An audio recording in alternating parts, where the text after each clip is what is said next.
La situation est très inquiétante. Les autorités algériennes, au lieu d'aller vers le dialogue, au lieu d'initier le dialogue avec les grévistes qui sont qui ont entamé une grève dans le secteur des transports depuis maintenant le 1er janvier 2026, au lieu d'étudier les revendications, de les prendre au sérieux, les autorités algériennes ont recouru à des méthodes cruelles et brutales pour briser cette grève, à savoir plus d'une quarantaine d'arrestations selon nos sources, une quarantaine d'arrestations à travers le territoire national, même d'autres sources parlent d'une cinquantaine d'arrestations, des chauffeurs de bus, des grévistes, des camionneurs qui ont diffusé des vidéos sur les réseaux sociaux. La réponse des services de sécurité était d'une cruauté sans précédent. Des arrestations, des placements en garde à vue et des présentations devant les tribunaux. La grève devient un crime. Abdelmadjid Tebboune, silence méprisant, on l'a dit, il ne veut pas reculer. On ne reconnaît même pas la légitimité de ces grévistes. Et pour briser cette grève, les arrestations musclées. Cette méthode ne marche pas. Ça fait maintenant 4-5 jours qu'elle est utilisée, elle ne marche pas. Et quand l'emprisonnement se banalise dans un pays, plus personne n'aura peur. L'Algérie est devenue une prison à ciel ouvert. On va mettre des chauffeurs de bus et des camionneurs en prison. Mais on va les remplacer par qui? Qui va assurer le transport des voyageurs? Qui va assurer le transport des marchandises? On va mobiliser l'armée. Donc vous allez voir, on va prolonger le problème. On va pas le résoudre, on va le prolonger. La situation est très inquiétante. Les autorités algériennes, au lieu d'accepter le dialogue, au lieu d'aller vers le dialogue, au lieu d'initier le dialogue avec les grévistes qui sont qui ont entamé une grève dans le secteur des transports depuis maintenant le 1er janvier 2026, pratiquement une semaine, cette grève qui a paralysé des wilayas entières du pays et qui a commencé à provoquer dans certaines wilayas, notamment les plus peuplées comme Alger, la capitale et ses environs, Oran, Constantine, Blida, Tizi Bjaya, Stif, et chez d'autres wilayas les plus peuplées du pays ont commencé ces grèves anarchiques du point de vue, dans la mesure du point de vue opérationnel. Elles ne sont pas anarchiques du point de vue de leurs revendications. Au niveau de leurs revendications, ces grèves sont très claires et très limpides et très directes. Les grévistes sont anarchiques parce qu'ils ne sont pas affiliés à une organisation. Ces grèves n'ont pas été organisées ou parrainées ou, comment dirais-je,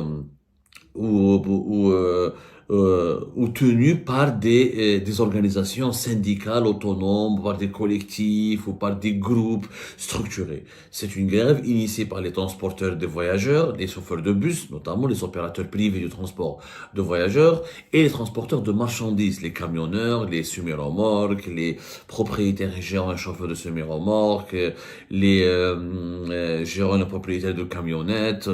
Ce sont deux corporations importantes qui assurent quand même plus de 80% de transport de marchandises à travers le pays, comme on l'a dit précédemment dans nos émissions. Et la corporation des transports privés des voyageurs, c'est quand même plus de 12 millions d'Algériens et d'Algériennes qui prennent les bus, les minibus, voire même ce qu'on appelle nous les G5, les minibus et les autocars, etc. Plus les taxieurs. Un certain nombre de taxieurs ont aussi observé des grèves. Ils ont rejoint ce mouvement de la grève à travers le pays et ça a provoqué on le voit, un mouvement de panique au sein du régime algérien, sauf que malheureusement, pour briser cette grève, au lieu d'étudier les revendications, de les prendre au sérieux, d'essayer de comprendre le raisonnement ou les douleurs ou les attentes d'entendre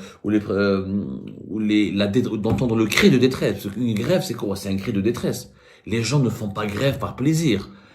Dans le domaine, dans le secteur économique, c'est pas le hirak.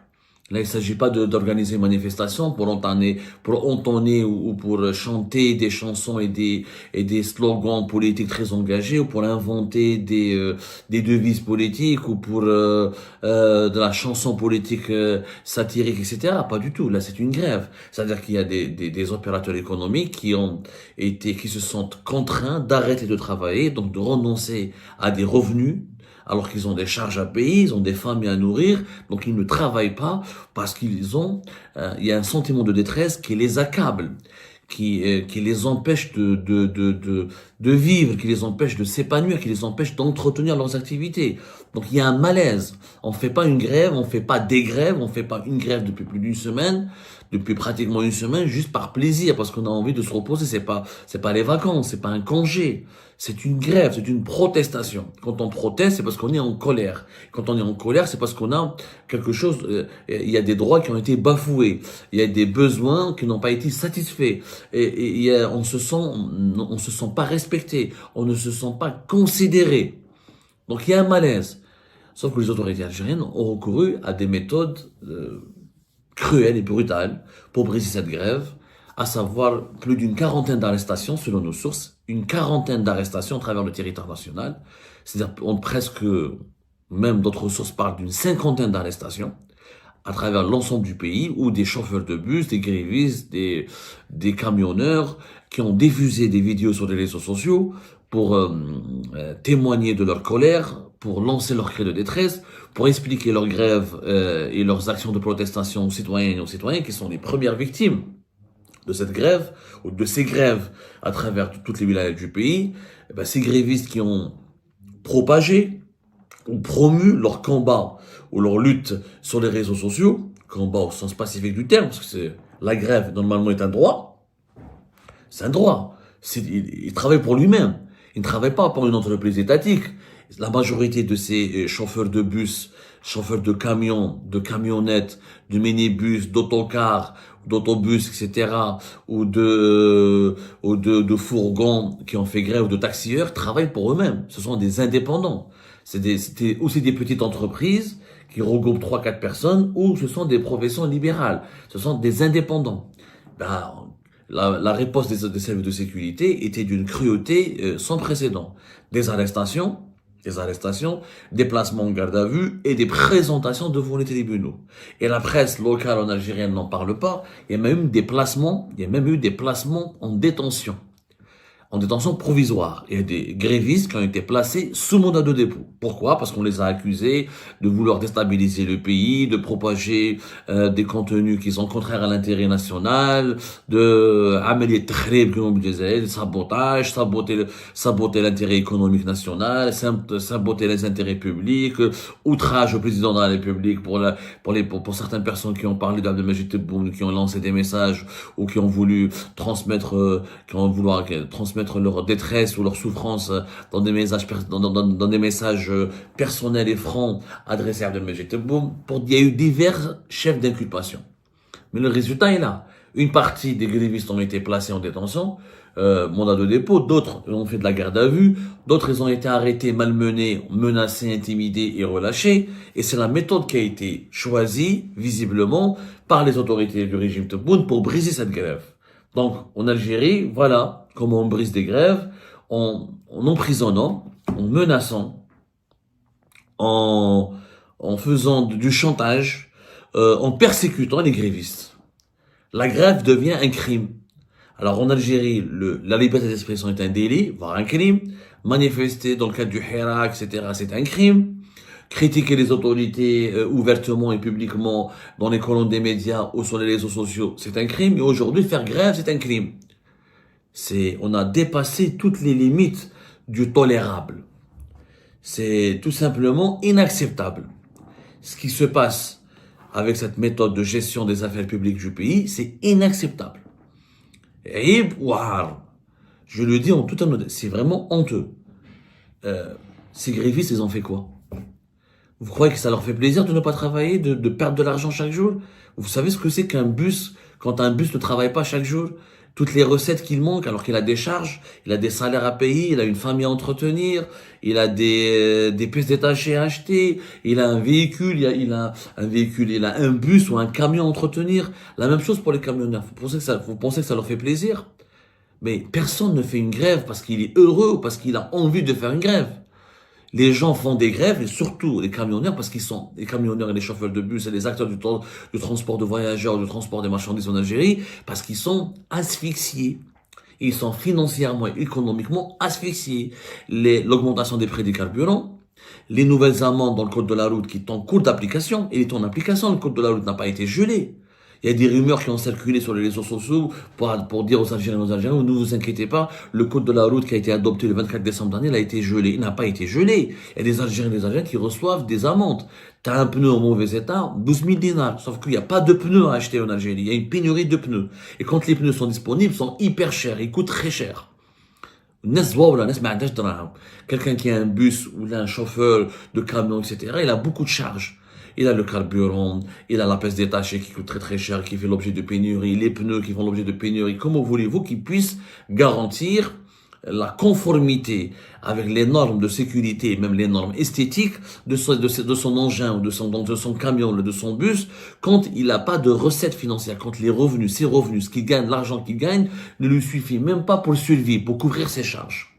Donc comment voulez-vous que ces gens-là n'explosent pas de colère, ou ne ressentent pas une frustration terrible, ou n'essayent pas d'aller, ne protestent pas, ou ne se révoltent pas. N'importe quel être humain, s'il était à la place, et s'il était dans la peau des chauffeurs de bus, ou des propriétaires ou des camionneurs algériens, n'importe quel être humain aurait réagi de la même manière. La grève, la protestation, la, la, la, la, la, la se rassembler, s'exprimer sur les réseaux sociaux, dénoncer, condamner, alerter, interpeller les dirigeants. Ils n'ont rien fait de mal. Briser, mais le pouvoir algérien, non seulement ne reconnaît pas l'existence de cette grève, puisqu'il n'y a pas eu il y a eu qu'une quelques réunions qui ont été tenues au niveau du ministère des Transports, qui relève du ministère de l'Intérieur. C'était un week-end, et depuis, il y a pratiquement plus de réunions. Il y a quelques organisations fantoches qui sont accueillies par les membres du gouvernement. Mais ni le président de la République ne s'est exprimé, ni le Premier ministre n'est parti sur le terrain, ne s'est exprimé pour aller rencontrer des grévistes, ni le ministre des Transports et de l'Intérieur ne s'est exprimé. Le gouvernement, aucune réaction. Aucun conseil des ministres ne s'est tenu, n'a été organisé. Abdelmajid Tebboune, silence méprisant. On l'a dit, il ne veut pas reculer. On ne reconnaît pas la légitimité de cette grève. On reconnaît même pas la légitimité de ces grévistes. Et pour briser cette grève, les arrestations musclées. On veut terrifier les grévistes pour les obliger à arrêter leur grève. Cette méthode ne marche pas. Ça fait maintenant 4-5 jours qu'elle est utilisée, elle ne marche pas. La grève ne s'arrête pas. Au contraire, cette persécution, elle pourrait avoir des résultats concrets, mais superficiels à court terme. C'est-à-dire qu'effectivement, sur les réseaux sociaux, il y a de moins en moins de vidéos diffusées par les grévistes. Il y a de moins en moins de grévistes qui s'affichent sur les réseaux sociaux, qui expliquent pourquoi ils font grève, qui assument, qui appellent à la poursuite de la grève, ou qui assument leur participation à la grève. Mais à moyen terme et à long terme, on est en train de nourrir et d'alimenter la frustration et la colère de ces corporations. Et quand l'emprisonnement se banalise dans un pays, plus personne n'aura peur. De toute façon, mais au moins, qui m'a calé quelques chauffeurs, quelques grévistes, ils m'ont dit, Abdou, au moins si on est en prison, on sera nourri et logé. On n'aura pas de charge, on n'aura pas de facture à payer. L'Algérie est devenue une prison à ciel ouvert. Regardez les camionneurs et les chauffeurs de bus. Même si vous allez les mettre en prison, ça ne réglera pas le problème. On va mettre des chauffeurs de bus et des camionneurs en prison. Mais on va les remplacer par qui? Qui va assurer le transport des voyageurs? Qui va assurer le transport des marchandises? On va mobiliser l'armée. L'armée n'aura pas ni les moyens logistiques, ni les moyens humains nécessaires pour remplacer ces opérateurs privés. C'est-à-dire, la stratégie du pouvoir, elle est suicidaire. Il peut pas mettre tout le monde en prison. Si vous les mettez tous en prison, vous allez aggraver la grève. Vous allez aggraver les pénuries de produits de large consommation parce qu'ils ne seront pas distribués. Vous allez aggraver les perturbations des transports. Parce que si on met en prison les chauffeurs de bus, etc., il n'y aura pas de transport. On ne pourra pas les remplacer. Ce n'est pas les policiers ou les gendarmes ou les militaires qui vont se mettre à assurer les transports de marchandises ou de voyageurs. C'est pas possible, c'est pas leur rôle. Ils n'ont ni la vocation, ni les moyens nécessaires pour le faire. Donc la persécution, elle n'apporte pas de solution. Elle aggrave le problème, elle complique le problème. Elle va donner au problème une dimension tragique. Et on le voit, des pénuries d'huile et de sucre commencent à s'installer dans certaines régions, des pénuries de lait, certaines régions commencent à craindre, les Algériens commencent à sortir dans les rues, et ils commencent pas à sortir le matin, ils commencent à faire des courses de souk, ils commencent à se constituer un stock d'urgence, parce qu'ils ont peur que la grève se prolonge et se complique ou se radicalise, et là même les commerçants ne pourraient plus ouvrir leurs magasins, parce que s'il n'y a pas de distribution, le transport c'est le pilier d'un pays. Le pilier de la vie d'un pays, le pilier de toutes les activités de fonctionnement d'un pays, c'est le transport. Si je peux pas aller d'un point A à un point B, si je peux pas aller, si je ne peux pas aller faire mes courses, si je peux pas trouver les produits au niveau de mes commerces de proximité, et si je peux pas aller travailler, si je peux pas aller me soigner, si je peux pas aller rejoindre ma famille parce qu'il n'y a pas de bus, il n'y a pas de transport. Et encore à Alger, il y a un métro, il y a des tramways, il y a les Tusas, mais dans les villes de l'intérieur du pays, les Msida, les Tiaret, les Saïda, les Djelfa, les Bojbouré, les Tbessa, les Betana, etc. Il y a des villes où il n'y a pas de moyens, où les moyens de transport public sont très très minimes, très insignifiants. L'impact sur les régions de l'intérieur du pays, il est beaucoup plus important. Moi, à Alger, le métro, il ne fait pas grève. Avec le métro, il dit qu'il y a Harrach, etc. Besh Jarrah, tu as le tramway, tu as Burj Khalifa, Kahwa Chergui, tu as à Oran, tu as un tramway, mais tu n'as pas de métro. Il y a les bus publics. Mais dans les agglomérations de la capitale, dans les agglomérations d'Oran ou de Constantine, etc., il n'y a pas de tramway, il y a très peu de transport public, il n'y a que le privé qui travaille. Il faut être honnête, sans ces professionnels privés, sans ces opérateurs privés, le pays ne fonctionnerait pas. Il n'y aurait pas de transport, ni de marchandises, ni de voyageurs. Donc ces gens-là, au lieu de les mépriser, il faut les valoriser, il faut les rassurer, il faut les gagner. Au lieu de les persécuter, au lieu de les mettre en prison, il faut les écouter, il faut dialoguer avec eux. C'est une stratégie suicidaire. C'est une stratégie suicidaire. Nous comptabilisons jusqu'à maintenant une quarantaine d'arrestations. Et d'autres sources parlent d'une cinquantaine d'arrestations, parce qu'il y a beaucoup d'arrestations. Ces arrestations sont anonymes. La DGSN, la police nationale, la gendarmerie nationale et la DGSI, la Direction générale de la sécurité intérieure, le service de l'enseignement intérieur, les 3 services de sécurité ont été instruits de procéder à des arrestations, de procéder à des arrestations musclées, et d'utiliser la force et la force publique, et d'utiliser les placements en garde à vue, y compris les présentations devant les tribunaux, comme moyen principal pour briser cette grève et pour empêcher sa propagation et pour empêcher toute sa médiatisation sur les réseaux sociaux. C'est une procédure inhumaine qui touche d'abord aux droits de l'homme. Un être humain, un chauffeur de bus, un chauffeur de camion un chauffeur de camion est un être humain. Il a le droit de faire grève. Il n'est pas heureux, il n'est pas bien, il ressent un malaise, il a envie de s'exprimer, il a un problème à soulever, à poser. On devrait l'écouter. Le persécuter, l'emprisonner, le menacer, l'intimider, c'est une pratique dictatoriale inacceptable, immorale et inacceptable. Et avec ces méthodes-là, vous allez voir, on va prolonger le problème. On va pas le résoudre, on va le prolonger. Et on va même le compliquer, l'aggraver. Et vous allez voir que les grévistes risquent de se radicaliser encore davantage. Parce que quand on n'a plus rien à perdre, c'est-à-dire, c'est quoi les issues, les deux issues qu'on propose à ces grévistes? L'asphyxie financière, la précarité et la pauvreté, ou la prison. Et les deux issues sont douloureuses, sont insupportables et sont malheureuses. Entre deux malheurs, qu'est-ce qu'il faut choisir? C'est le même, c'est les mêmes, c'est le même malheur au final. Et quand le malheur se banalise, et ben l'être humain devient résigné. Et quand on n'a plus rien à perdre, on ne recule jamais. Le régime Tebboune devrait tirer la leçon maintenant et arrêter cette persécution atroce et cruelle et passer à l'écoute, au dialogue et proposer des solutions au lieu de cultiver les problèmes. Et ben c'est la fin de cette vidéo les amis. Je vous remercie comme d'habitude pour avoir suivi jusqu'à la fin. N'oubliez pas de nous laisser vos commentaires et vos réactions sur la vidéo et de vous abonner à la chaîne si vous n'êtes pas encore abonné. Et merci aussi pour vos commentaires et vos discussions très animées dans la section des commentaires.